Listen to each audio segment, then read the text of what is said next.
Well, it's about time you made a National Sports Collectors Convention wrap-up video. Hey everybody, Bruce, Diamond Gems 45. Welcome back to the channel. If you see me looking down or looking around, I got me notes in it right there. So want to make sure everybody is taken care of. Let's see, day 4, Saturday. Started really well. Family time, went to a place in Niles called Crosby's Kitchen, had brunch there, got to the show at about quarter till noon, something around there.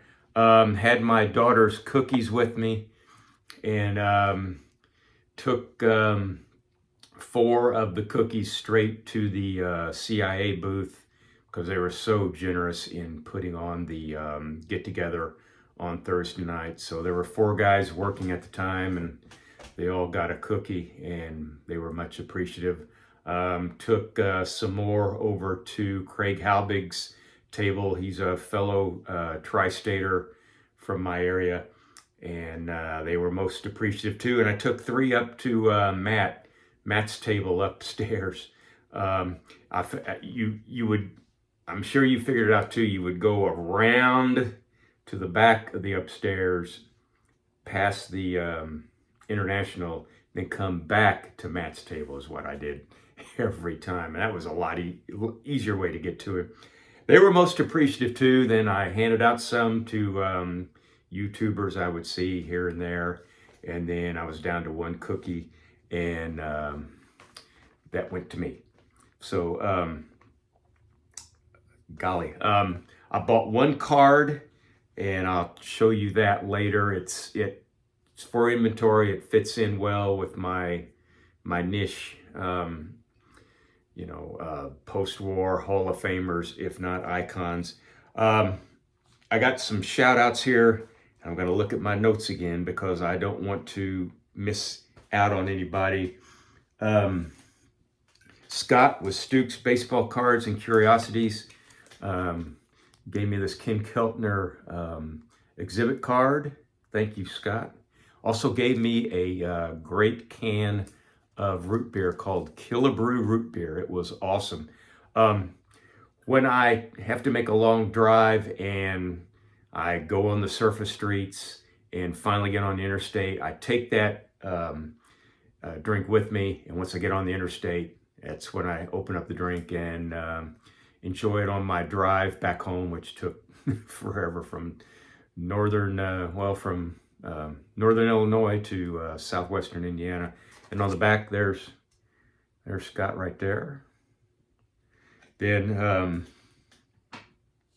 got a Grail card from Mark's Dodgers Cards, and here it is. It's Monty Python and the Holy Grail. He says, "Hey, you want your Grail card?" I said, "Sure, you gonna give it?" How'd you know? How'd you know what my Grail card was? And he just knew it was Monty Python and the Holy Grail. So thanks to Mark. We had a fun conversation on the YouTube get-together. I told him, I'm not a Dodgers collector, but if I did, the Dodger stuff that in that time frame between Ebbets Field and Dodger Stadium when they're using the LA Coliseum, those cards from 1959, some of the postcards that clearly are taken in the Coliseum, you can tell by the seats, and of course the peristyle ends some guys are pictured in front of that. It's just so interesting that that part of Dodger history to me is really interesting. In between Ebbets Field and Dodger Stadium, people don't realize that they played for probably 3 years in the LA Coliseum. There are grown men my age that don't realize that the Chicago Bears played in Wrigley Field for a number of years. So anyway, moving on. Let's see, there's probably some good and some bad on the last day. The bad ended up good. Um, let's see, on Wednesday, I went by a dealer's table. He's from, not going to name names, he's from west of the Mississippi. I went by his, saw two cards I wanted. One was a 1970 Pete Rose. One was a 68 Mantle. And the 68 Mantle had the silver NBA sticker. So I was talking to the guy, made an offer. Well, unless you want to pay sticker, the guy's not here right now. He went to get coffee. So, okay, I'll wait. So I ended up waiting there, standing there for like 30 minutes to see if I can get this deal made. And came back and he looked over that Mantle card and did some figuring on his phone and looked it over. And I just finally said, I just don't want to sell this card. I'm going to take it out of my inventory. So he took it and put it upside down, still in the display case, so nobody could see what the card was. But however, the deal was on that Rose card. He apologized, 2 or 3 times, but made the deal better on the Rose card.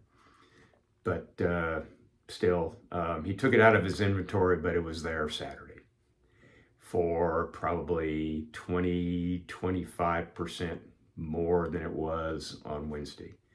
So that's that. Now, some good. Always listen to Keith with Lonely Basement Baseball Cards, and he always has always talks about a friend he has that's a dealer named Mike Bokar. Mike can be found on eBay at all these letters, and everything is in lowercase. It's BO-Cards69. So it's Bo-Cards69. You can find him on eBay at that location. Then from there, you can get more information, email, that type of thing. So anyway, I went by Mike's table and I go by and I just say, Keith sent me. Okay. So I was looking at some cards and I saw a 1964 Whitey Ford. This goes perfectly well with my post-war Hall of Famers and icons. If nothing else, Whitey Ford is a Hall of Famer, the chairman of the board here at SGC 8. And anyway, so Mike and I come up with a price. I had lowballed the price. He added $10 to it. So I said, okay. So I purchase it and he says, Keith, do you mean Keith at Lonely Basement Baseball Cards? And I said, yes. And he handed me $10 back. He says, Keith does me a lot of good. He gives me a lot of free advertising and, so on and so forth. So that, that paid off by knowing somebody in the sports card YouTube hobby. So, it pays to mention who you know and mention, you watch them all the time. And, I see your name brought up all the time. So I got an even better deal on Whitey here. Once again, an SGC 8. And there's the back of Whitey. So thank you, Mike, for the good deal. And I'll keep you in mind. I write down all these guys' names that I deal with at the National and keep it for next year. It's just going to be easier to find guys and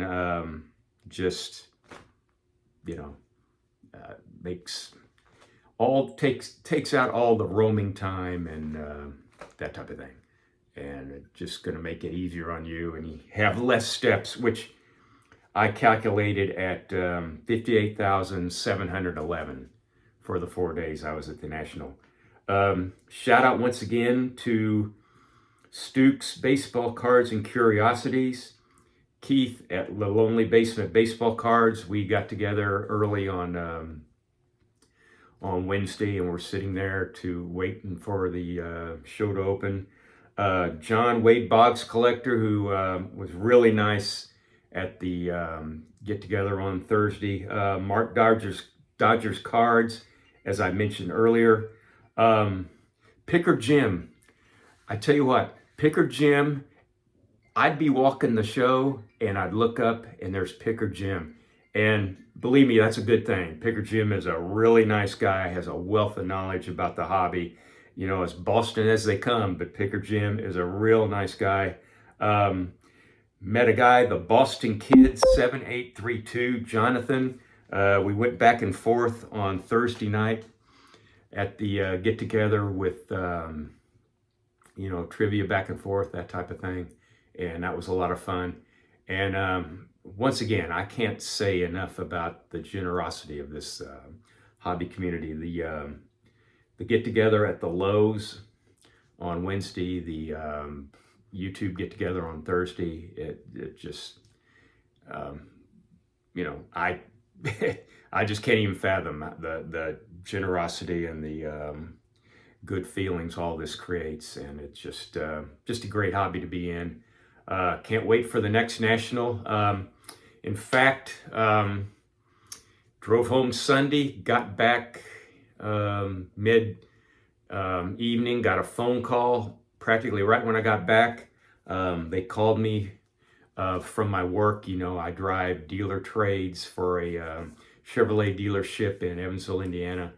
And hey, you want to go to Germantown, Illinois? It's about 35 miles east of St. Louis. I said, sure. So bright and early Monday morning, I headed over to Germantown, Illinois, drove a car over, picked one up back, and, got to add to the coffers, if not for the national next year, for the local shows and the big Westport show in St. Louis in October.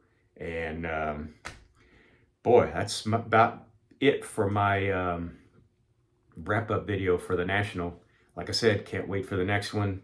There should be more cookies. Hit me up as soon as you see me on Saturday. Probably won't get there on Saturdays till about close to noon, but I'll be there. And once again, that's all my time this time. Till next time, so long for just a while.